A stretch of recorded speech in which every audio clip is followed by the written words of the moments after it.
Bonjour et bienvenue à cette vidéo sur la moelle épinière.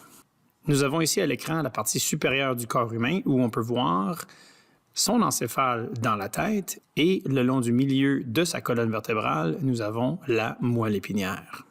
Les petits chiffres ici sont tout simplement des numérotations de nos différents vertèbres, mais vous pouvez vous imaginer qu'autour de cette moelle épinière, nous aurions nos vertèbres, c'est-à-dire notre colonne vertébrale.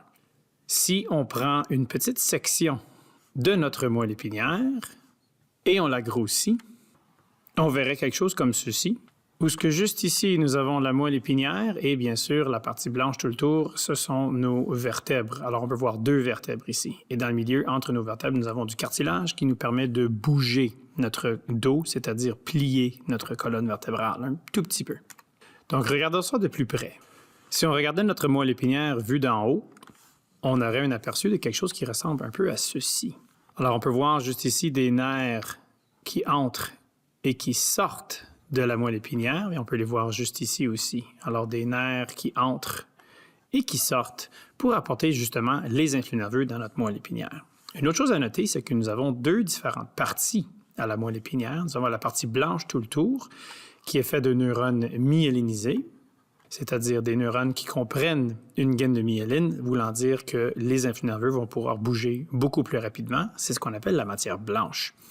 Et dans le milieu, l'espèce de petit papillon que nous avons juste ici, c'est de la matière grise, voulant dire de la matière amyélinisée, qui ne comprend pas de gaine de myéline. Et cette petite section de notre moelle épinière joue un grand rôle dans ce qu'on appelle l'arc réflexe.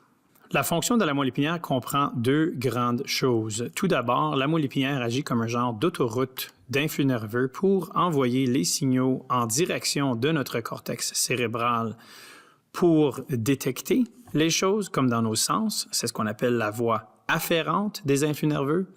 Et aussi, la moelle épinière va envoyer les signaux dans la direction inverse avec la voie motrice ou les signaux efférents de notre système nerveux qui quittent notre cortex et qui doivent aller agir sur nos muscles ou sur nos effecteurs. Et la deuxième grande fonction de la moelle épinière, c'est son rôle dans l'arc réflexe. Alors, allons voir l'arc réflexe.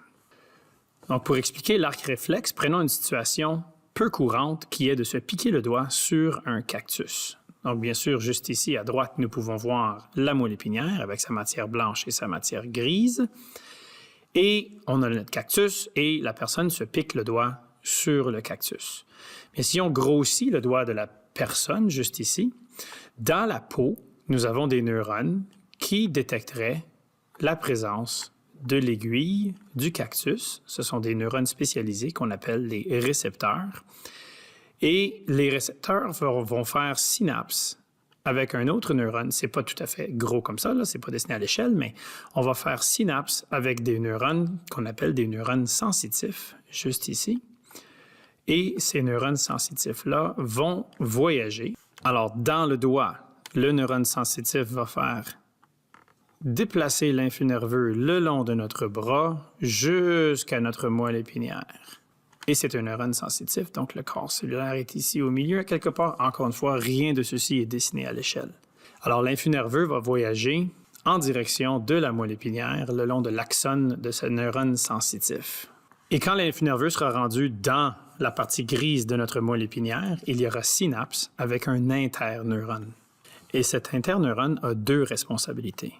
De un, il aura la responsabilité d'envoyer l'influx nerveux plus haut, c'est-à-dire en direction de notre cortex cérébral afin de soit détecter la douleur ou autre sensation. Mais l'influx nerveux va être rerouté à un neurone moteur qui se trouve juste ici dans notre diagramme.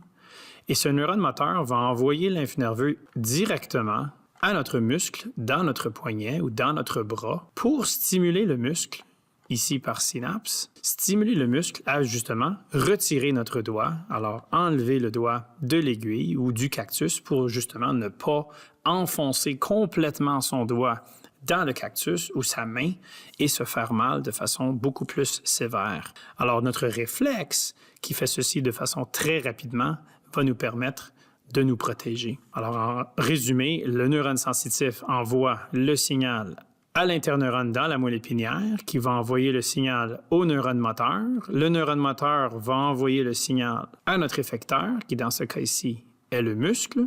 Donc ça, c'est notre neurone moteur. Et ici, nous avons l'effecteur. Et j'avais mentionné tantôt que ceci, c'est le récepteur. Alors voilà l'arc réflexe, une des très grandes fonctions de la moelle épinière. Je vous souhaite une très bonne journée. Au revoir.